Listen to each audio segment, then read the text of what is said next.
All right, guys, my name's John. I'm here with Bongs out of Fresno. out of Fresno, okay? And today we're just gonna be talking about Bongs' life story, go through his childhood, go through his upbringing, his rap style, we're just gonna hop right into it, right? So Bongs, let's start off with the first question. Just tell me about your early life. Tell me about where you were born. What were your earliest memories like? Well, shoot, to be honest, I'm out of Fresno, California, Okay. born and raised. I come from a good little family, little heritage. Had my little ups and downs, my little bumps, but throughout everything, I mean, to be honest, what I remember is this family, man. Family is everything. Family brings you together. Yeah. The bond within the family is just. I lived a rough lifestyle, but to be honest, Yeah. I family out of Moses. Yeah, well, and we're gonna get into that. We're gonna get into all the little details about your early life and upbringing. Yeah, so do you have any like significant memories that you remember as a kid, like growing up? What did you do often? Like, did you go outside and play with the kids?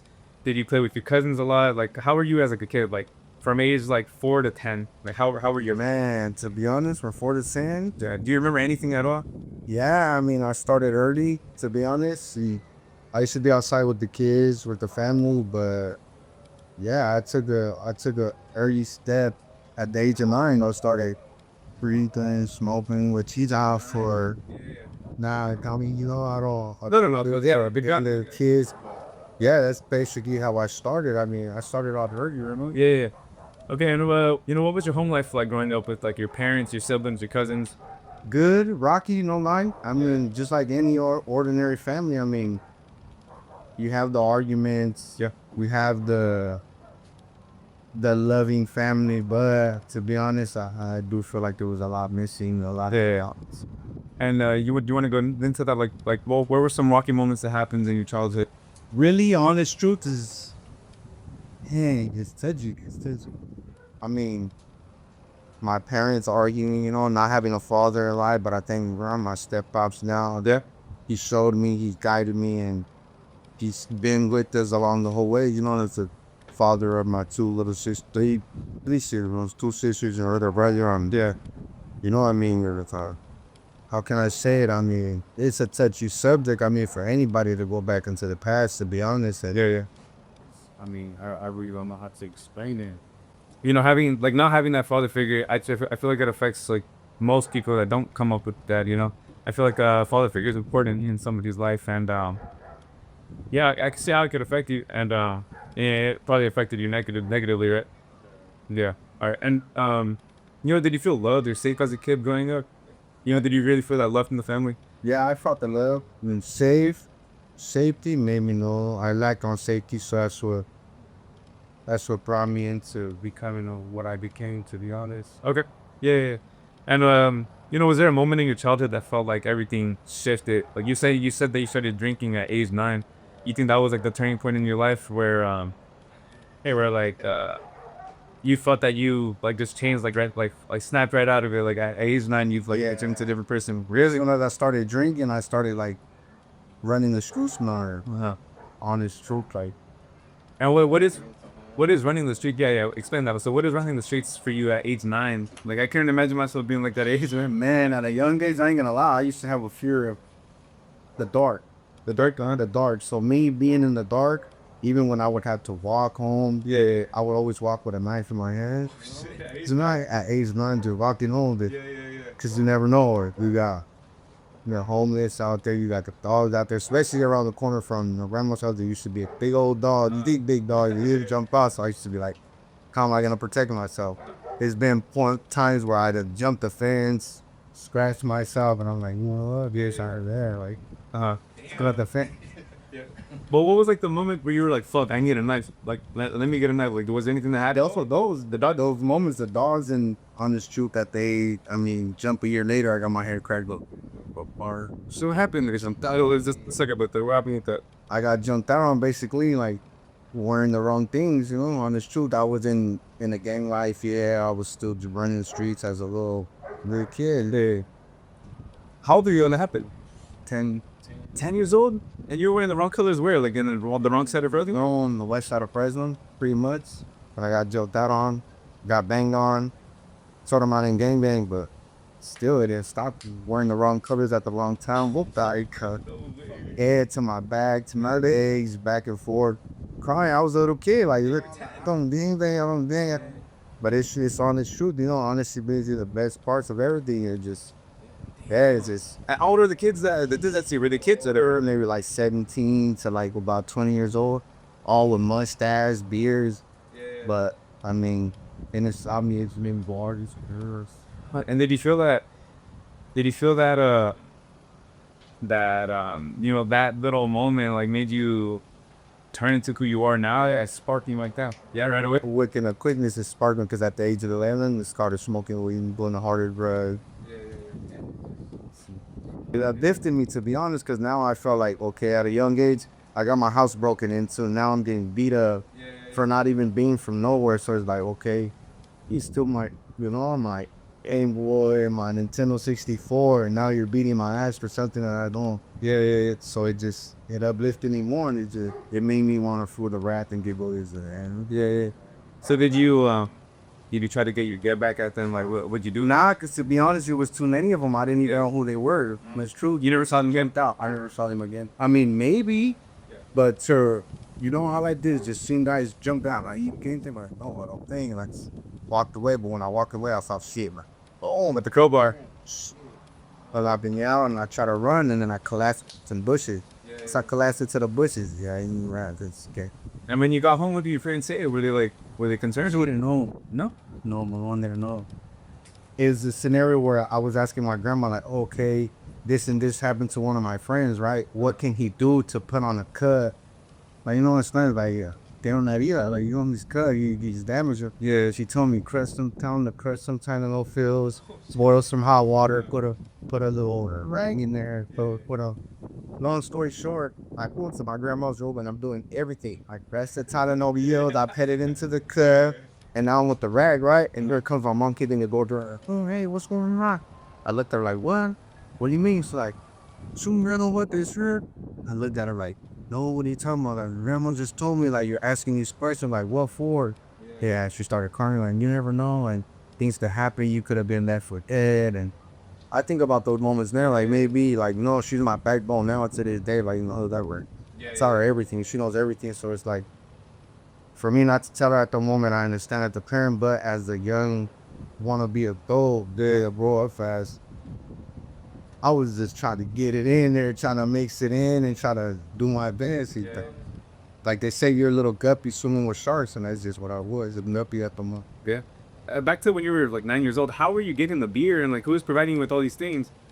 Just an great beer. Nah, not off the bridge. It was one of my close childhood friends' dad. Yeah, when we used to go to work.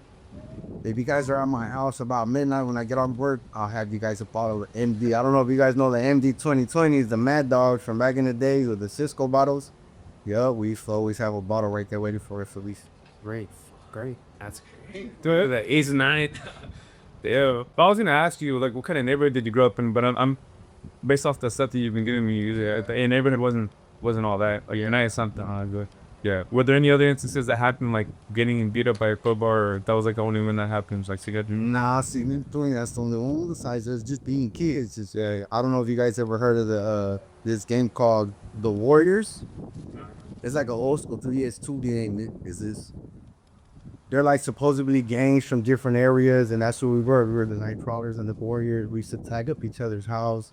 We even cartel one of my old close friends. What's him call it? His shed. He had a little playhouse in the backyard where they used to chill, throw bonfires. What we used to do is throw cocktails, catch it on fire. Now they're in. Wait, in real life? No way. We used to get broomsticks, and crack it on each other's bag, balas, everything like. And we used to get together. We used to go to this little, one in middle school. On the city bus, we used to catch it over there, hop the fence. Once the school's out, we should get up in it and just start rumbling, throwing rumbles. Just inside the being kids, being kids. That's how the song, everything. But it's just, those are memories that I do have, because, the badass looking about it is like I became what I became, and those are instances that are happening now when I used to just play. So, you know, when you play in the beginning, Eddie, your long-term effect, I just end up exactly how you started. Yeah, you're honest. And are you still friends with any of the guys that you play with like that or no? Like, yeah, but it's just like a, hey, what's up? Like, how you doing? You know, I see them at the store, I shake their hands. Like, they all went their own routes, you know. They're not part of the lifestyle that I live now. You, Yeah. thank God, you start. Yeah. And what kind of role models did you have, if you had any growing up? Like as a kid, did you look up to like your mom? You looked up to like a cousin? To be honest, I mean, oh man, like role models like that. I mean, yeah, just as a family unity, you know. I know we used to get together. You know, it's my tia. We used to always get together at the houses and just like holidays. Show me Christmas to New Year's, all those things like bonded together. You know, it all took a shift, but at the end, I still think about those times. Like, you know, families. A role model to me would be a family man, entire family person, family individual, just somebody that brings people together. Is, you know, So nobody specific, just like in general of them. Okay. besides singers like Usher and stuff. When I used to think Oh, right. You were like, yeah. I break dance and do all my moves, yeah. Like, and well, speaking about like school and stuff, so how did school play a role in your life? Did you attend regularly, or did like anyone at school try to help you get out of the environment that you were in, or what was school life like? Nah, man. To be honest, I think that's what even nowadays schools are missing a lot. Yeah. Like, I think I learned more being locked up and, to be honest, having that one-on-one time with a teacher. Because nowadays, you go into a class, the way I see it, and before I even stop going to school, you're in a class with so many individuals, and it is hard for just one teacher to come pinpoint to you and be like, look, this is how things are done. No, nowadays it's just like they go up in and they throw anything at you and expect you to know it. When that's really not the case. It's more like a one-on-one. Like, here, look, what are you lacking on? What do you need help? And it could be the simplest thing. Yeah. The simplest things, to be honest. Yeah. But that's the thing is like well, like one teacher can't help out like the whole class of 30. You know, like they can't have that one-on-one connection, especially with you know how big classrooms are nowadays too. So like as a kid in elementary, like did you start ditching in elementary school? Yeah. Elementary school. What would you do if you were dudes? I would just take off. To be honest, my main goal was just to go in the highs, smoke a blunt. You know, and that's just an elementary school, yeah. I used to go to the back of the gym right here, at this school called West Fresno Elementary School. We used to go to the back of the gym or to the back of the classroom to. I didn't believe it once, right? This is where they told me it had a camera back there. Some back there was like, I don't know, it's just suspicious. Like, go ahead, smoke. Right? No, like, like. So the teacher comes out like, hey, what are you guys doing back here? Well, you're thinking, like, yeah, I was at the bridge. This is them times where, would you like to date me? Would you like to, you know, like, would you want to be my boyfriend? Would you like to do it with or without code? Well, I'm answering like, okay. Slip the sleeve back, like, okay, well, but it just. And then what? Send the story, bro. It's curious. He's sleeping the story, eh? So we go, we're in the cafeteria, right? It was after school, so it's drove, you know, keep anonymous and stuff, but it slid me a little slip, like, hey, would you like to be my boyfriend? So I said no, right? Yeah. I circled no, like, you know, and I said to back, she's like, well, would you want to kiss me or would you want to do things with or without clothes? So I started answering those questions, you know, faith to that, like, okay, yeah. Well, however you feel, like yes or no. I circled both yes and no, but I was still young, so I'm not knowing, I'm not experienced yet. So, long story short, we ended up behind the classes. We started making out. Yeah, I just turned her around and act like I. With the car. So the teacher comes out like, we told you guys we have a camel glass here. So we take off running. But as we take off running, this other girl that I used to date comes and she catches us leaving. So now they're inside the restroom with my aunt and they're fighting. We're like, well, I don't care. And I actually walk out to the reset. Swinging on the sleeves like a little kid. Like, I'm like, they're over there fighting, but now the teacher knows about this. Like, oh, man, this is going to happen. Yeah, long story short, I got suspended. How old we? Maybe about like 11 years old. Right before I ended up getting juvenile bond stuff. You in the juvie? Oh shit, that's so good. Nah, that's like true about 2 years later. Like, Yeah. So elementary, this happened. You were already ditching and stuff, doing bad things. So like middle school, did you make it in middle school? Middle school, after the 7th grade, I believe I started just running the streets. At 7th, I left 7th to 8th grade. 8th grade, I ended up just basically ditching every day, being at my mom's house. Yeah, and then from there I ended up going to the. Yeah. So why'd you go to juvie? Well, I don't recommend. I was actually like robbing like elotero men's, like I think back at it, like our family comes from that, so yeah, I was robbing elotero men's, and then long story short, I had robbed this one guy. It was like the third time I robbed him, right? No, fuck. Yeah, he was 3 times. So he was third time. He was like he didn't want to give it up, but I stripped him for everything. I took it for everything. The second time he just see me, he was like here, boom. He even gave me free corn. He gave me free everything. So I was like, damn. The third time was like, I don't want no problems. I'm just like, man, you know what? Fuck that. Just I didn't take him for what he had, huh? But we did. We were carrying guns already, so if he seen a gun on us, if he got scared, so he gave us everything, boom, boom, right here. Yeah. But I told him straight up, like, no, like, hey, look, but it's nice. I was saying, like, no, I don't want your step up. I apologize. I just want a corn. Oh, so you were just a Yeah, I was just apologizing, but at the same time, getting him for free stuff, like, see, I don't stop what he had, not money, yeah, none of that. Yeah. But he seen the minister and started giving everything up. Yeah. I ended up taking her to the other side of town. I come to find out he ended up knowing where I was staying already.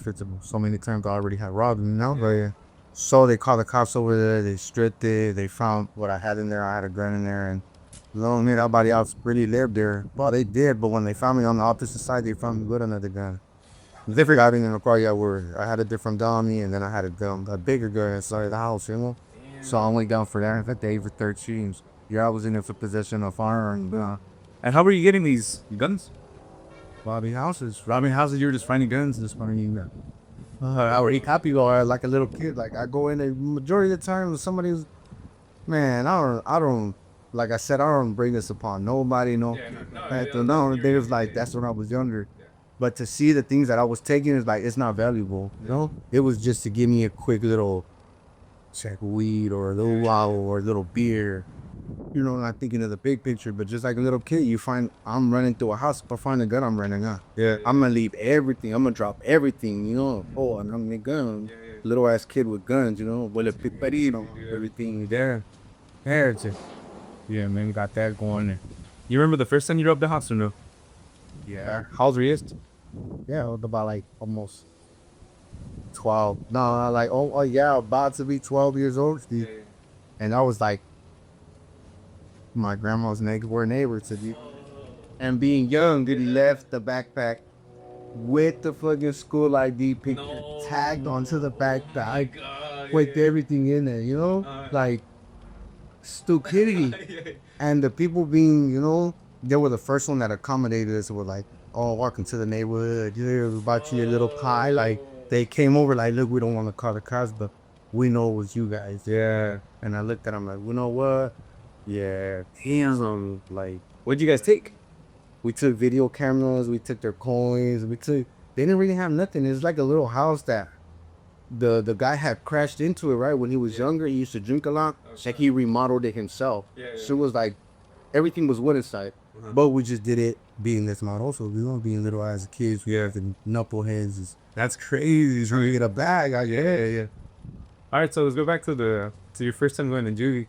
So when they found you with those firearms, like, how long were you in there for? Like, did your parents get in trouble for you, like, for you having the firearm? Well, they didn't because I told them they were mine, and Yeah. she had no whereabouts, right? Yeah, but it was my 13th birthday. I still remember this day like it was yesterday because it was about almost 11:58 at night, and I told the officer, I was like, "Excuse me, now, what time is it?" It's like it's about to be 12 o'clock, and I remember crying, like I just started hella crying. I was like, "Damn, it's my birthday." And she's like, "Oh, I'm sorry, like, happy birthday." She's like, "I can help you with a phone call, And I was like, "Yeah, send me a phone call." So now I'm on the phone crying to my mom, like, "Yeah, like, I mean, she's like, what did you do? Why'd you do that?" But she's blaming me, over a different instance that happened, which is robbing an bellman. But that's not really what I got charged for. I wasn't in there for, a robbery. I was just in there for possession of a farm. Yeah, he couldn't pin me to that, but that little thing, Yeah. This is childhood. This was childhood. This was years. And now you're good, bro. Like, yeah. I mean, now you would like you see somebody get robbing a corn man, you're like, bro, like, what the fuck? That's bad. I wouldn't let that. I wouldn't let that happen. To be honest, yeah. That's Damn, bro. So what? Wait, so why were you crying? You were just crying because it was your birthday? It was my birthday and I was young. I was a little kid. I didn't know what I was gonna be facing. Yeah. So how long were you in jail for? Or I was in juvenile hall for almost a whole month. A whole month before they let me out. Yeah, of my own recovery test, like that. So they beat me on the monitor for 6 months. How about it? That went back in. Yeah, it was. I love juvenile hall. Juvenile hall was like my second home. really? Why? Cause I would only last. I used to get. I'll get out. I'll be out for like 30 days. I'll give myself 45 days, 60 days, and then I'll be right back in. Boom. Within that time or before that time, I'm already back in there doing another 6 months, 9 months. Yeah, bro. So all months. So it's So you were just in and out, in and out. damn. I turned 13, 14, 15. I turned 15 out here. 16, 17, and there 18. I hit the county. Yeah. And 19, okay. 20, 21 out here. 22, 23, 24, and work. Damn, bro. So, all right. So to going back to your childhood, what were your dreams like as a kid? Did you have any dreams like, oh, you wanted to be like a soccer player? You wanted to be like a rapper? A rapper. Always a rapper? Always a rapper. Always rapping. To be honest, as a juvenile hall, I love poems. Yeah. Poems is what I started with. Uh-huh. It's like lovey-dovey poems or like poems of my family, things that I missed. Yeah. I'm like poems is everything. To this day, in some of my cars that I got like shoe books of all kind of papers and drawings and poems through the juvenile hall. So yeah, it's always been a rapper to the end. No, that's good. That's good. So was there a main reason for you joining whatever gang that you're in now? Or like at what age did you join? Well, yeah, but no, honest truth, I just feel like this is where the love was. Yeah. Like my family's background comes from a whole opposite. They're basically how you would call and everybody calls in your ops. Well, like my relatives, they're my opposition basically. So I'm the one who only became from where I'm from now. Yeah. But to be honest, it's what made me because that's where I felt the love.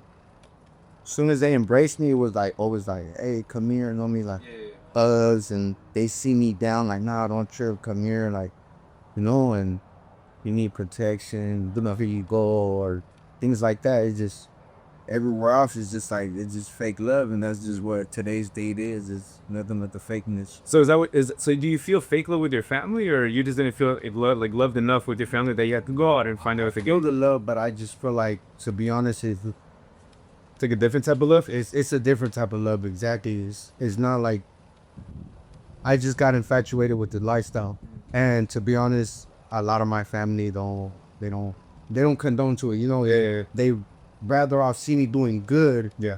than to see me doing bad. And the steps that I took is like it's all bad, honest truth, but it's really what makes a person. You can't expect to succeed in life without those struggles, double little gods, Yeah. it's the end of success. But to be honest, I pretty much think there's not one person, or there may be if they come from that wealthy life. If you come from that wealthy life, then maybe you're brought into this life. But no, at the end of the day, it's like you take those footsteps, and there is those bumps, there is those ridges that you're gonna hit the curb. Be like, damn. Sometimes you're at your lower, sometimes you're at your high. You're at your highest. It's the main time you are falling down. But it just takes those certain individuals to pick you up. It is just there's not many of those. And at the moment when I came around, it was a lot of individuals that were around. Like, man, like, don't trip. Like, we got you. Come over here. Here's a place to stay. Here's a couch. Here's a big room. Here's the the technologies, things like that. It's just yeah. And I just didn't like being home. To be honest, I prefer the streets. Yeah, basically because the way I was living, I don't want to bring that to my house. It just came to my house. It's not. It's not. It's not pretty. It's not a pretty sized. Yeah. Do you know like the exact age that you started like joining into that stuff or It no? was about 14 and a half, almost 15 years old. 15 years old, I had already, 15 and a half, I had got put on already. Yeah. But it took me like about a whole year and a half for my footstep to start it, Yeah. So tell me more about that. So like, what's the initiation like? What did you have to do? Like you say it took like a year for you to get officially put on. I mean, to be honest, for those who know what it takes. It's not easy. No. It's not fun. Yeah. It's just, but at the end of the day, you just do what you gotta do. And when your time's called and your number's pulled, then by any means you gotta step. Like they say, you the stepper, or you water down. That's it. Just You know, that's pretty much all I can really say, to be honest. All right, so let's not talk about like exactly your experience, but let's talk about like an example of what someone else would have to do.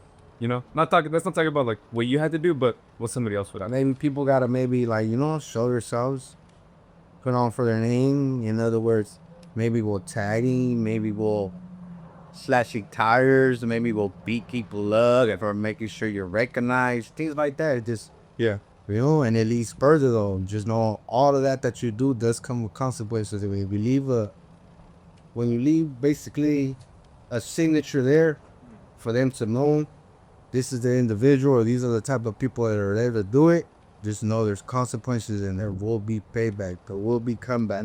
There will be that motherfucker that will test you. And it's just from there, it's just up in flames. There's no stopping there. It's gonna be a back and forth, back and forth, back and forth. Who's tougher? Who's bigger? Who's earned more? Who's did more? Who's showing?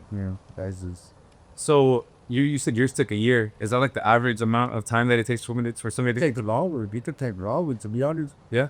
It just depends on what you show for. Like what you're there for. Like you could spend.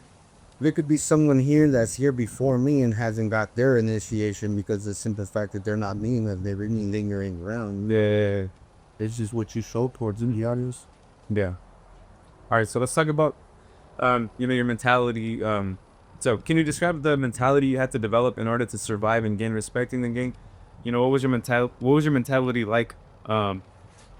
Just trying to survive in the streets, even in juvie. Like, what was your mentality like? Was it always like, oh, I'm tougher than you, like you're not gonna disrespect me, or you're gonna take any disrespect? Like, what was your mentality like? Don't take any disrespect. No. If you feel disrespected and you address it, and that doesn't mean you have to automatically turn it into violence. If you could talk to somebody and be like, hey, what's up? Like this and this and that. I don't like the way you're getting at me or things like. There's always a way to it. Majority of the time, there isn't no way because it's either you or the next person's hot-headed and they're gonna either jump into conclusion and be like, oh, this dude's tripping. Yeah. No, but sometimes you gotta understand if it's a bomb, if it's anything like that, you could be walking in the store and you bump into me and you think like, oh shit, I bumped into him, he's gonna trip over. No, that's not automatic. Yeah, I think that's what people get wrong. Yes, exactly. It's not always like that. Like, yeah, you can seem the toughest, the hardest, but like they say, the bigger you are, the harder you are, or you fall, baby. Yeah, so you always had that mentality of just take no disrespect, but not resort to violence like right away. You would talk it out. Yeah. And do you remember what your first act of violence was? And how did it change you? Yeah, it'll be my first fight. Yeah. With some steel-toe boots. For sure, it was because I was defending bullying. I don't like bullying. To be honest, that's one of my pet peeves that I ever like. People that bully people. Since a young age, bullying has not ever been something that I like. And this one little white boy was no race or nothing like that. Yeah. This little white boy, he was bullying some girls, so I ended up telling like, hey, stop bullying her, stop messing with her. He kicked me with his steel-toe boot. Boom. Kicked me in my shins. I had bruises. So I just got on top of him and started messing him out. I took his steel-toe, rolled out, and started smacking him out there. Boom, and that day is when I got expelled and I got expelled right here. Yeah. West School, West Fresno, yeah. So that's one of my first ones, and I still remember because it's like really, I smacked the bar and he was like, Yeah. started faking when I seen the blood. To be honest, to me, the blood was an adrenaline to me. I was like, ooh, it's like, I don't know how to explain it. It's like a dog when he sees blood or you taste his blood for the first time, he wants it more and he experts. Yeah. So like, I liked it. Once I seen the blood, I just started snacking more. Bam. Yeah, that's yeah. I feel like most people would, when they see blood, they'd step away, but you, Yeah, I just know. Well, the whole opposite. Yeah. Also, when you talk about bullying, that you don't like bullying, you don't think you would consider like you robbing the corner man as like, boy, Yes, it was. yeah. Well, how did you deal with it back then? Though you Then I was just young, dumb, and trying to show off for everybody, to be honest. so it was certain instances where you would like, there was like a line that you would. Yeah. Okay. Yeah, because I would expect that you not to rob the corner man. Of the cornman. That's what I think about nowadays. And to be honest, some of those cornmans, I see them to this day. Oh, because it wasn't just one individual. It was like certain, I see them to this day, but to this day, like, I'll stop and they see me and they'll be like, oh man, I was sub, and I'll shake their hand. Yeah. Yeah. Yeah, Crazy. did you ever apologize to them? No, yeah, I apologize. Mandatory, yeah. That's mandatory because as a grown man, you grow out of that. Yeah. I don't want them to think that every time they see me and they have that bad image of me, like, he's that guy, like, yeah, like, made me go to it.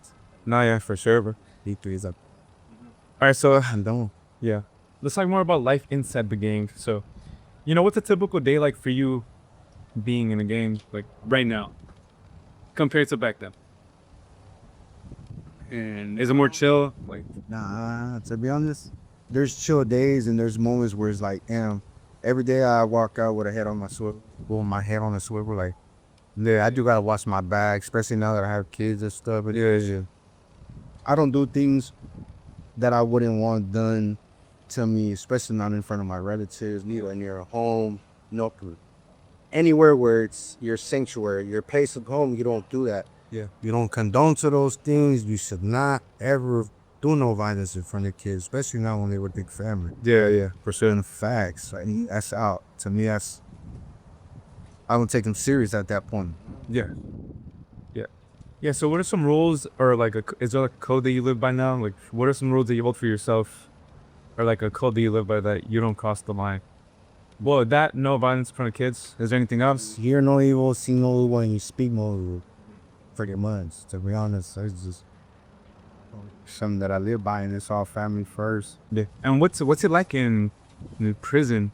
In prison, are like do you go with your people, or how does it work? I honestly have no idea how Yeah, well, there's just different ways. You know, we have in prison we have all races, right? Yeah. We're general population. We don't get along with no 50-50 yards. We ain't get along with PCs.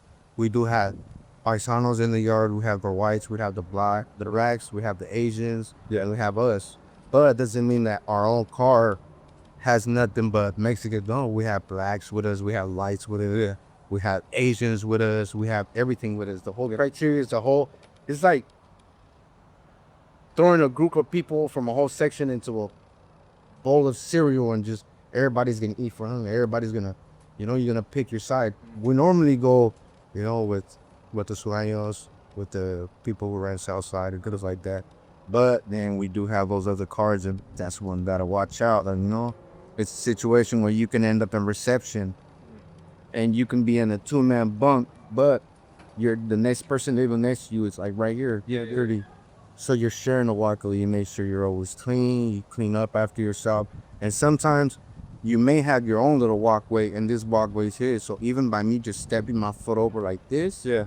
that man, which is you, can be like, "Hey, what are you doing on my side?" And you can easily like, "Oh, shit, my bad. Like I forgot." But he might not take it that way. He might take it to his higher ups, and then now you're in jail. Oh, hey, you're crossing foot. You're not supposed to. You've been living here how long? You've been staying here how long? You're not supposed to do that. And then you might end up getting beat up for it. Simple things like that. You could be eating there on your rack, just chilling, and you drop something on that man's word. Yeah, this comes to us where. So it's hard. It's hard. It's real hard. Yeah. But regardless, some paisanos, the paisanos, the Mexicans, they run with us, or they can either run with the other side.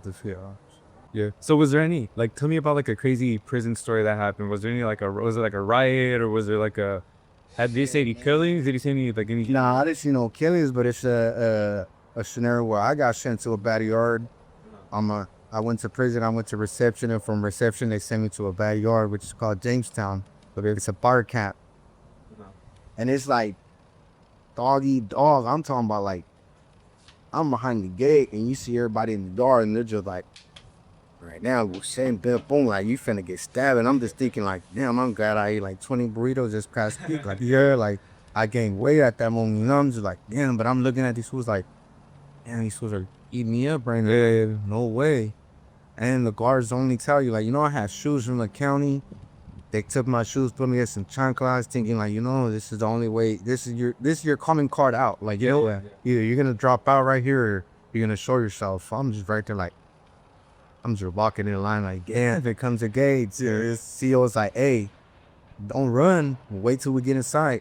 And I'm just looking at the whole yard. You have all the squad on top of the roof with their block guns just ready. So I'm just going up in there. I'm walking in there like, yeah. And they sent me to this dorm, right? This certain number, and I looked, there's nobody outside the dorm. Looks scared. Like, these fools are setting me up for failure. So I keep walking. I just walk in the middle of the yard, like, man, come on. Everybody said, hey, what's up? You finna program, man? You finna program you a Python? Hey, blood, hey, crib, come this way. And I'm just looking at them like, so I got tired. I got to the middle of the whole yard, and they're like, hey, man, what's up? You finna program? I turned around like, what? You finna program? What the fuck? No, I ain't finna program. Yeah. And he took off his shirt. When he took off his shirt, I just started running at him. Full speed, just ran at him and we started getting down. We started getting into it, and all I feel is just everybody bombing on me. Boom. Hits from everywhere, and I'm just in the middle, just mixing. Boom. I heard the first block gun go off. Boom. I'm just like that. The background set it off.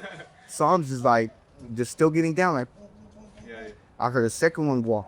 Hey, get the fuck on the ground. And I'm just still mixing them like, fuck that. Yeah. So I backed up. Once I seen everybody like stop, I backed up. Yeah. And some fools still talking shit. And the SEAL's like, get the fuck on the ground. I just got back up. Boom, I seen a coffee little mug. Yeah. I got up and I started, cause I ain't gonna lie, I fall. And I'm talking about their boots in there, they're hard as shit. They're not steel toe, but trust me, it's just hard. Or no, the roller people. Like all the fucking the inmates there. So I'm just right there chilling, right? And I ran up on the light. Boom, I started smacking them with a cup. Boom. Yeah. And once I felt like I was done, I pushed off. And when I turned around, they threw an OC grenade. Boom, man, shit exploded in my face. Wow, I was like, oh. Then I dropped back and it started running off. And I'm like, if I stay in the group, I'm talking about like, there was like maybe about like in the whole yard, that whole prison, there's over 1,000 people, right? But they only had like maybe about like 200-300 people out, but they were all sectioned in different areas of the whole yard. Like, yeah, you know, different. So like you got the Mexicans and the blacks, the whites. So I'm just running up in there, and then once I ran off, yeah, it's it. Man, I had a big old bruise on my cheek, like this big. My whole rib cage, everything was all bruised. I had a big ass bruise, but this one was the one that hurted me the most. They had seen one, that little white, but he had a big ass watch. And when I heard the second one, I was gonna pull off. I turned around and he just roundhouse, boom, was like, boom. Nah, oh shit, that's when I knew. I was like, I can't stop, because if I stop right here, they're gonna stun me. Yeah, they jump on me and start putting me in. So yeah, man, that shit's a lot of experience. Yeah, damn. And do you have a lot of those or not? Nah, it was just one. That was like the main But you remember. if I would have did a longer term, yeah, there's a possibility. Nowadays, they send you to a bad yard twice. If they can, they'll send you twice out of a whole year, or sometimes once in a year. Depends on how high your points are. Yeah. You know, it's all point system, and whether you go to a 2 yard, 3 yard, 4 yard, it's like that. Yeah, it's not lovely. Prison's not lovely. Rainbow Prison's not the place to be right now. Hell no. And was this a while ago or was this recent? This was, I've been out 2 years already. Oh, so this just happened. Oh yeah, it's happened. What happened? Yeah, she's just time normal. Yeah. Well, it was my only prison term. It was my first prison term. Oh, okay.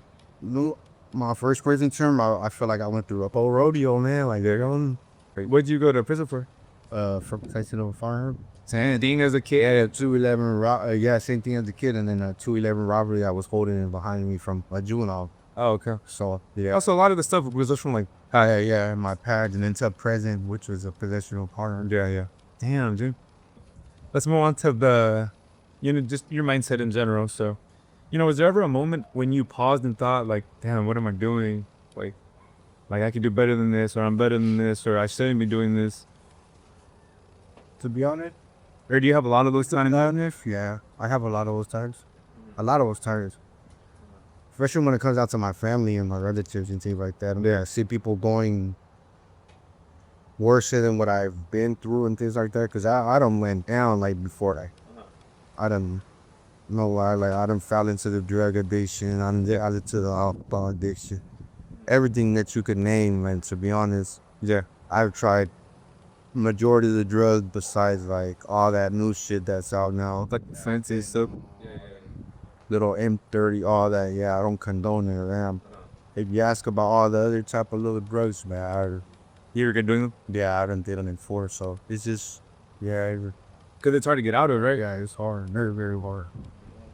Yeah, just like any addiction, though, like chewing your nails. Yeah, You guys, it's an addiction. yeah, it's an addiction, bro, and it's hard to get. It's hard to get All out. these things, you could be right here. I used to like something like this, like, yeah, why is he doing that? You know, he's aching for something. It might be a drug that he wants. It might be gambling. It might be, a girl that he wants to talk to or something. Something's there, So Yeah.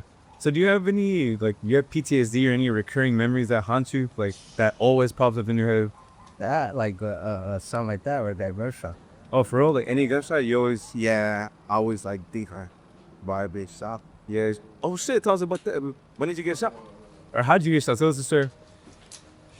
Yeah, to be honest, it was different. It was different occasions. I done been shot in my knee, where it was on a. I don't want to be too specifics, but it was a holiday, right? We're chilling, kicking back, and I was already in a lead. Yeah, I was gonna lead, to be honest, but like I said, addiction's something else, And that kept you there. and it kept me there. Yeah. It kept me there. Literally, I was there with my lady, my kid, and there were gonna be. So my lady got mad that I was staying because there was also females in. Yeah. So one thing led to another, where it's like I'm smoking a blunt. I was getting high at the same time, but as I was smoking a blunt, I was standing there, and I heard little pops go off. I had a little, pow, pow. I was like, and I heard that one, boom. When I heard that one, it smacked my knee. I was like, oh shit! It buckled me, boom, man. Faced exactly where the motherfuckers was at, shooting at me, and I just see that gunfire going on. So the little pops had grazed my back right here. It had already smacked me because I was like, burning. So I'm listening to him. Once I heard that one was when it smacked my arm. Oh, that was shit. I was like, what? So I walked around. I had a piece on me, but I had just handed it over because I was just gonna leave. Yeah. You know, so me, my first instinct, I'm like, damn, I hear girls screaming, and everybody yelling. I ran. I'm just like, well, like, come on, like, let's leave. Like, man, the cops are gonna come. Yeah, let's leave. So I hop in my car, I'm limping for that car, and I'm waiting for everybody to hop in. Not really knowing that, oh shit, there's more people hit. You know, so nobody's coming to the car, so I turn it on. By the time I turn my car on and I get myself home, I barely hear the cops about coming. So that took like maybe about a good 5 minutes, before the cops even started going there. So they found this sign. I'm over here patching myself up, and I'm telling my lady, like, look, I'm ink, I'm shots. She's just sitting there laying there like, that's what the fuck you get. Oh, so she was already in the car. No, she was already at home. Oh, hell, damn. But the fact that I stayed there, the fact that I stayed there is what made her like, that's what the fuck you get. You know what I'm saying? So I was just sitting there. And what's crazy is that she had just bought me a first aid kit like 3 or 4 days before that happened. So I taught her to this day, like, you had a feeling. You had a feeling. And then it gets shot or something. So I'm catching myself. I wake up with hella blood all over them, all over the saunas and everything. So I wake up like, oh shit. We didn't go to the hospital. And I'm back at it again now. What the fuck? And then back at it again. I'm still back at it. I'm back in the streets. I'm like, more like on a revengeful mode. You know, that I'm with a cane, a young motherfucker with a cane walking around like, oh shit. 3 months later, we're chilling, we're kicking back, and we got rolled up on. Yeah. And yeah, one thing led to another. I take off running, but we're off a big ass Jose Cuervo bottle, the biggest bottles I could have. Taking off running, and I just heard 3 gunshots. Bong. Oh my, I just got hit in the head. Oh, Head? yeah. Aaron for that. I got shot in the head. Boom. So I twist, I do a whole 360 and fall. And now I'm just hearing all in my head, like, oh shit, my whole vision color changes, it's just black and white. Yeah, I try to get up, I'm like to laugh. Ooh, like movie, like literally like this shit. I say it to this day, like I feel like honest good, like, damn, I probably died right there. That's how I felt, like I died right there. That's where I died. So I collapsed. Boom, I try to get back up and I try to and I collapse. Boom, I split my lip though. Side of the lip. Got my lip. And I get up and I'm just like, so I'm trying to get up and I try to run, like maybe you, collapse again, like my old leg just wop. Boom, and I thought to myself, damn, I didn't sing the sent data I did, you know? I was in an argument, so that's what motivated me. I was like, you know what? I gotta go see my son, man. I got up, I was like, I can't die right here, bro. I'm gonna die in the heart of my live. Like, we're off this, we're a few blocks down and we might be straight into my other project. So I took off running. Yeah. Knock on the door, boom. She comes out tripping, telling me like, man, she get fucking ball, like you're fucking hunk. She didn't know I was shot though, right? So I'm turning around, let me see my son. As soon as I see my son, I collapse. Boom, like that whole the whole projects, the whole wall looked like somebody just got fucked slaughtered right there. Like a big ass smear of blood just dripping down. And I remember she told me, I'm gonna call the ambulance. I'm gonna call the ambulance. I was like, don't call the ambulance because you call the ambulance, I'm gonna take off. So I would leave from right here. So I don't know, grab her. As soon as she went and saw that, to call running. I don't remember. They found me collapsed in the projects. It's in the playground. They found me slowly. Kind of they dig me in right there. And another scenario where it's like I didn't know I was the only one shot. I thought I was the only one shot. You know, and they're like older me. You know, my lady's brother is just, she was slapping me, telling me like, you know, wake up, Bongs, like wake up, like we'll go to sleep, oh that's sleep. I just don't remember, you know, like I don't remember that so I was like, yeah, coming to think about it, like for real, man, it's just like that shit like a scene from the movie. Yeah, yeah. And that's So what happened? They take you to the hospital, or why they took. That's the only time I went to the hospital. Damn, no credit to nobody, but yeah, we still here. We still here. And I'm here yeah. for a reason. And all those, they were all targeted both times, or I don't even know. It's just like random. Damn, had random. That's when the violence was up there, up there. also you guys shot like between like it was very Same year. See, every year, 3 months away, in May and August. damn. And then did they find any bullets in like your other? No, It's still there. no, the name they don't know about. Oh, But this should be very near. Yep. It's all messed up. Oh yeah, But there's no Asian one. yeah. So since in there for care, probably. There's no Asian one. Yeah, damn, man. That's crazy. To be able to okay, so yeah, so let's talking about more of your music, all right? So, yeah, when did you first start rapping? And yeah, was there a moment or influence that sparked it right away, or do you remember any of that? Well, to be honest, it's like my first music video was about 2019. Okay. It was the like this and knock it off. Oh, knock it up. Yeah, I remember that. And that was huge. But yeah, those were really the moments where in my life where I felt like, okay, let's get it out there. Yeah. And how I say it, how I visualize it. The first verse, Surrey was from out here from Fresno County to actually shoot a music video and get it really cool. And like, you know, from the city of Fresno, besides like, you know, we got the outskirts town, but we're the first ones to ever really do it. Those music videos are no longer up, but because of their own little instances and, you know, individuals who are no longer with us.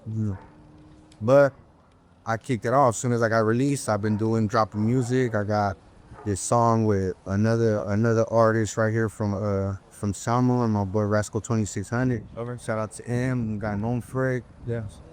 I got other little tracks going on. I got another video shoot coming, you know, next month with another homie from Vallejo. I just recently dropped my mic verse Pain. If you guys haven't checked that out, it's on the Bongs Pain. It's going up. It's getting his numbers. Shoot a like, subscribe. You know, drop a comment, man. Show y'all love, and you know, I'll respond back. Y'all can follow me on my on the Instagram as well as. Yeah, we'll hop it up. There. Don't worry. Oh, Yeah. So was music something you grew up around, or did it come later as a way to like cope or express yourself? So did you always grow up like let's yeah, I've always this. To me, music is my number one thing. I said it before. I could be mad, sad, hurt, joyful, happy. Music. You could be talking to me, but my bad if you're talking to me. Like if there's music on and I like the song and I might just zone out. It takes me into that mode where it's like, damn. Because to me, it's like I said, recently it was an individual that tagged me. And well, he didn't tag me, but he shared his little video of this catching a flight. Yeah. And I forgot how I had said it. I was like, my people could listen to my music while they're taking a flight, while then it's my way of life. Like, you know, it's my way of life, to be honest. Because if you could listen to my music while you're catching a flight on an airplane, so it doesn't matter if you're going from here to LA. I don't care if you're going from here to the Bay real quick, and you're taking a flight and you can listen to my music. It only shows me that my expression and way of talking is, you know, it tunes into people. Like it's my way of life, and that's the way I could express myself when I love. Yeah. Because everything comes, to be honest. So what rappers he goes into growing up? To be honest, like I said, like in the beginning, it's like that Usher, Great Fish around, and what else? I like that Ludacris, Like R&B type. yeah, that R&B, all that smooth music, Yeah. the Lil Wayne, all of that. I like it, to be honest. Cool, cool. You said young, right? You what's up, boy? What ways did you start writing your lyrics? Poems. Or poems? Yeah, I started young. Huh. Actually, writing. To be honest, I just started when I was incarcerated. I felt like because before I used to freestyle like the known for the knock it off and all that. Yeah, yeah. Those are all freestyles, and I think back about it like I could do much better than that. If I write it down, it comes out. It comes out on point. I feel like it comes out on point. Yeah, yeah, yeah. Writing it, it's just recently. I'm gonna say maybe going on 3.5 years. On my incarceration to now. Yeah, yeah. And there's are there times where you're like thinking of like some lyrics, you're singing like the lyric, and you just fucking forget, and you're like, yeah, we're so wrote it down. You know what? I have a lot of all the time. A lot of okay. A song of this shit that I wrote for my lady, the phone call. Yeah, that's my first song that I actually like. How can you say it's gangster rap, but it's lovey dovey. Like. And I mean, if you listen to that song, it's like, well, I say like 7 years going strong. While me and my lady, we got almost 11 years already. So it's like that song's been written long ago before my prison time, before I even caught a new charge when I was just in county fighting other cases. Yeah. So it took time. And because of that same instant, damn, I have something to buy there instead of writing it down. So yeah. Oh shit! So you would just remember it? Yeah, no. There's certain things that I would forget. So now that I actually started writing it down, I was able to finish her song. Oh no, yeah. Oh, so did people around you support your music, or did you have to keep it hidden at first? Like, were you like a little shy or embarrassed of it, or you just didn't care? I was embarrassed. I mean, for my few tracks, I was kind of like, oh, that's ass. Like, ass. Honest truth, like deep down inside, like I told myself, like, damn, that was ass. Like. But now I kind of feel like maybe people didn't catch the wind, but now if they're catching the wind, they're like, oh, okay. And I do get a lot of people like, hey, man, like I heard of your track. I heard about this song. I heard about that song. So I do get it, but it's a lot of promotions. Okay, so a lot of the good wordplays that it comes to me, it's a lot of people that are wanting me to pay for promotions. And I tell them straight up, if you mean that word, if you mean what you're saying to me, I take it like, I take it deep down inside, like, thank you, but my music is my passion. But if you're just trying to reel me in to try to pay for a promotion, all right, don't do it, bro. Don't do it. You know what I'm saying? I'm like, I'm cool. Like, I do have my own platform on DistroKids. All my shit's everywhere. You can find it everywhere. All the like I said, I've been dropping these everywhere. Yeah. So do you think rap gave you a way to process what you've been through, or was it more about survival and reputation? It's a way to get through life, To express yourself? to express myself out times, not to self-incriminate myself, but just to express the way I live. And this is the actual lifestyle that I carry myself by. And like, I move with it. Like, if they see me and they know me and they see me, at the end of the day, I don't have to, explain myself to nobody in the world. I will not ever explain myself to nobody at that. But if you know me, you know me. You heard about me, you heard about me. If you have it, you will get to know about it. And when did you realize people were actually listening to you? Like, when did you realize that people actually liked your music and, you had power beyond just you? Was there when I started getting hella messages? Yeah. Like, hey, drop your music. Hey, we've been waiting. I got people from like all kind of little areas from Chicago getting at me through messages. And I don't sugarcoat nothing. If a message comes in as a request, I'm going to answer to. Yeah. I'm going to open it regardless of you trying to promote, whatever. I'm going to reply because that's just who I am. I'm not going to forget my roots. I'm not going to forget where I came from. I'm not going to forget my struggle. I'm not going to forget none of that. Yeah. It's what made me, Yeah. So how has your message or sound changed as you've grown and started to reflect more on your past? Like, do you think when you first started rapping, you sounded a bit different than you do now, or? Yeah. Like they say nowadays, all the new generation, no lie, like no disrespect to nobody, but it's goofy. It's real goofy. To me, it's goofy. Uh-huh. And like I seen this post that says, all of those who are rapping from the years of, if you're 30 years old to 35, do not stop rapping because the new generation is ass. Yeah, it's truth. Like, to me, like I was just telling my youngest, like, I can rap about ask this, ask that, girls, I could do all that. Yeah. But I choose not to because my fan base, I want families to be like, okay, man, he's a gay member. But at the end of the day, the lyrics that he's spitting is not It's not something that's gonna be like, oh, go do this, go do that, go get into this, go get into. No, none of that. We don't want none of that. Yeah, yeah, yeah. Like, you know, you are meant for what you're meant for, and everybody fits in the picture for a certain reason. Some people know how to hustle. Some people know how to rap. Some people know how to beat girls. Some people know how to do all kind of stuff, you know. And that's why I'm saying, like, I don't want everybody to think like, oh, you would come around them just because you game bang. No, you don't have to game bang to come around. Yeah. Like this, and only like yeah, go right in here, yeah, yeah. A neutral person, like neutral people, is what I carry around me, you know, nowadays. Because all that other shit just it's for the clout, and that's not what I want. I want my music to be authentic, organic, and I'm trying to get somewhere by my lyrics. And Yeah. Yeah, so let's start going through like any reflections, regrets, or like your like your redemption story. Right? So yeah, is there anything that you regret the most? nah, No regrets. I don't have no regrets because it's what they. Have you tried to make any amends with anyone that you've hurt in the past or their families? Like the Cornman, I mean, you could. Yeah, they apologize to them. Yeah, I have apologized to them, but if it comes to streetwise, I don't apologize to nobody, and I don't regret anything that has been done because it's been done to me as well. Yeah. Like I said, I didn't hit him with a vice versa if it was a hit.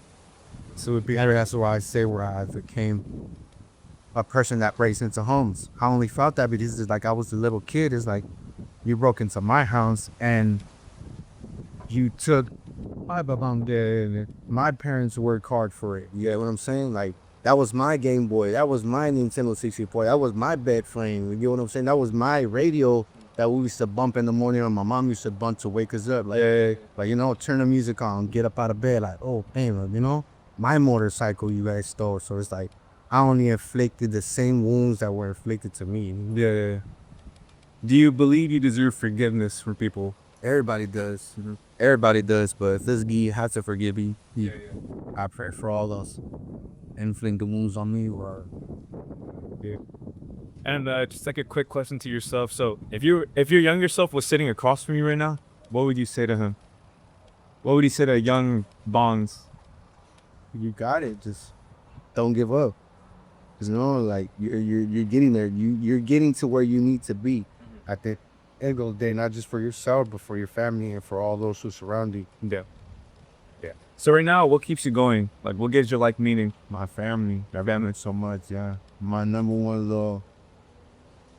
one fan, as I like to say, is my smallest, my tubby tubby, and my mama's, my shark boy, Yeah, yeah. and my lady. You know.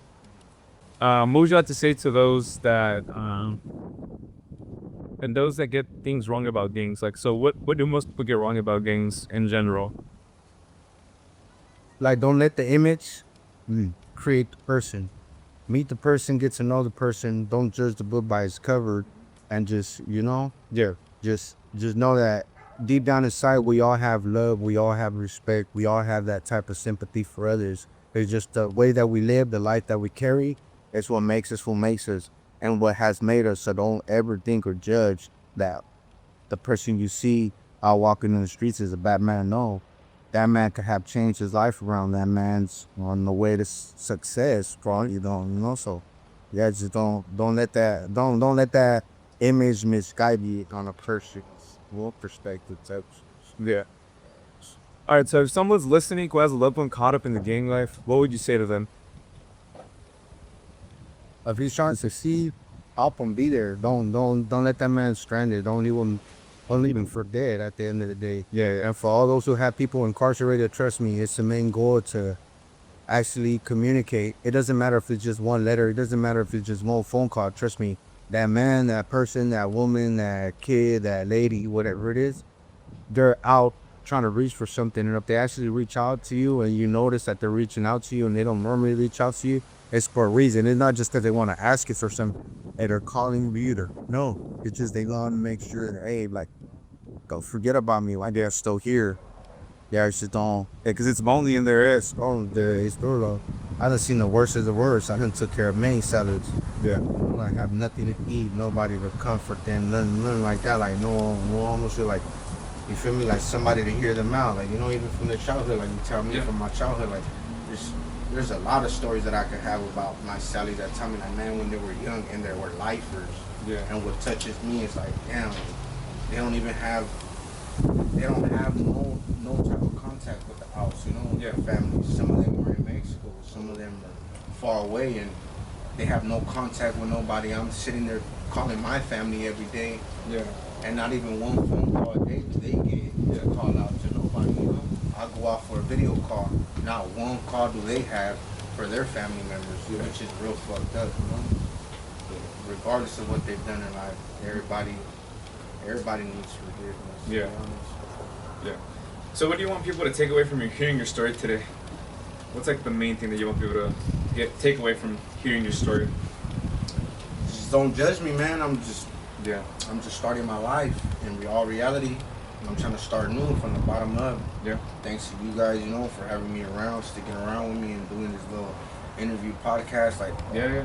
it means a lot to me, you know. Like I said, I don't really have people to sit there and hear me out. And when Yeah. I recall and I remember things and I actually like speak about it, it's like it makes me feel good inside. Like if I'm being heard, you know, I'm being heard. Like, no, for sure. And I think it's good that we're doing this too, because you know, a lot of people deserve to hear your side of the story and not just judge like a gang member just off the way that they look. And you know, there's more to a person than what you see on the outside. yeah, sure. All right, so some closing remarks.